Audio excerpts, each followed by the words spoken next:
It's Adelaide United's 20th anniversary as we celebrate the Pride Cup and the LGBTQI plus community, promoting football and striving to be accessible, inclusive and safe for all.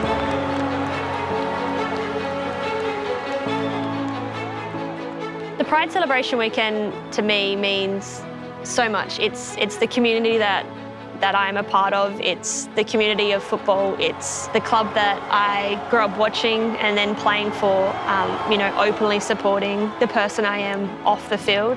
Yeah, the fact that I get to walk out at Cooper Stadium in a Pride jersey with my name on the back, with the armband, leading out my team in front of my friends and family, it means everything. Together united. Exactly, like this shirt. Buy it in stores now.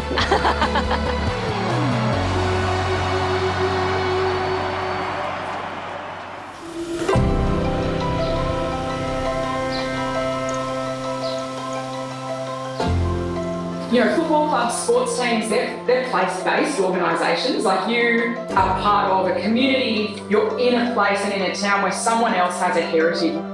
So Pride Cup is going around and speaking with playing groups at every club to talk about LGBTIQ inclusion, how to do it well, and the kinds of effects that homophobia and transphobia have in the locker room and off the pitch.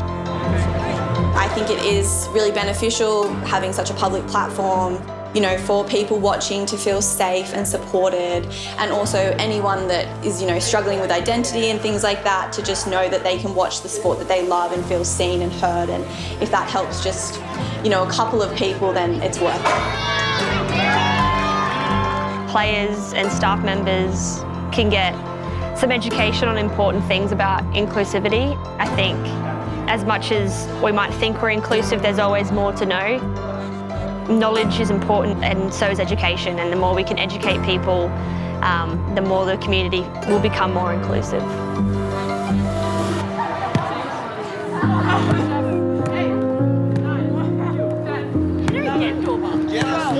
It's important to work differently with men's and women's teams, not just because of the gender of the players, but also because they come from really different heritages. Often women's teams have LGBTIQ players who are able to be out, but there are also people who are working part-time, have other jobs and have other stressors in addition to playing football. And so one of the things that we like to do is to make sure that the education sessions are really accessible to them, but also talk about the issues that are affecting them in a way that they're not affecting men's teams who may not have as many out players or dealing with the same issues in terms of online abuse. I think every professional has had their trolls online. Obviously, if you read a lot of it, it can get pretty daunting and make you feel pretty down.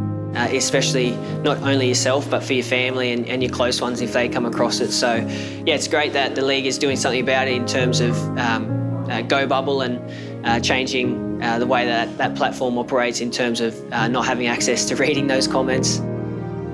We are so proud of the work that we've done with the A-Leagues.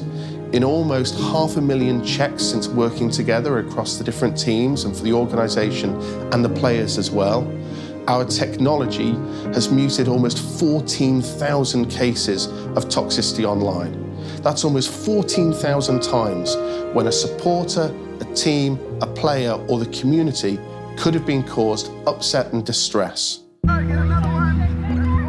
No matter how confident of a person you are or how confident you are in your sexuality, you're going to get some form of hate, unfortunately, which, it's heartbreaking to think that that's somewhere we are still at, but that's where we are. So I think the biggest thing that I would say to people is those who mind don't matter and those who matter don't mind. So, the people who matter to me, they're not going to say those kind of things. Together, we're working now looking at academy players. We've also been working, and we're honoured to work with interest groups such as the Pride Cup and the Pride organisation through our relationship at A-Leagues. And again, we're now looking to strive even further through the foundation, which will be set up later this year. And together with the A-Leagues, we will be gifting access to our services to school children across Australia and New Zealand within those communities where the clubs exist. The biggest thing is publicity around it, and the more we can talk about pride and we can talk about how being gay is okay, it kind of filters into the community and it filters into the young players to know that they're welcome here and they're welcome in football. They're welcome to sit in the stands and watch, and they're welcome to come on the field and play. So I think that's the biggest thing, is that, yeah, football is for everyone. It doesn't matter about your sexual orientation or your race or even how good you are at the sport. Football is a community sport, and it's for everybody. The attack of Adelaide has been relentless. Hodgson steps inside. Hodgson wants to find the other Hodgson. She does. Hodgson turn and shoot and score! A captain's goal! Izzy Hodgson gets on the scoreboard for Adelaide United.